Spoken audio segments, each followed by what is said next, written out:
Pete Kutzer with the Orvis Fly Fishing Schools. Today I want to talk to you a little bit about getting that good turnover, a good presentation with your fly and your leader.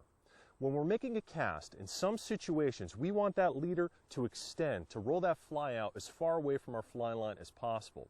It's not all the time, but when we do want it to happen, we want to make sure we know how to do it.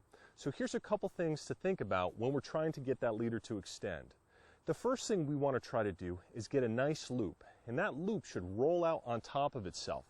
If I'm getting a nice, smooth, tight loop, that leader is going to extend. It's going to transfer that energy from my fly line all the way through my leader out into my fly.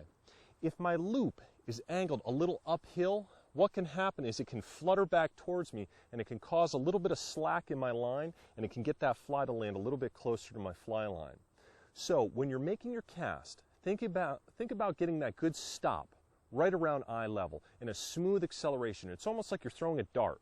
You're going to throw it straight out in front of you, or like you're tossing a ball. You want to throw it straight out. You don't want to throw it uphill, or you don't want to throw it downhill. If you throw it downhill, what can happen is that fly, line, leader, that can crash into the water, potentially scaring fish.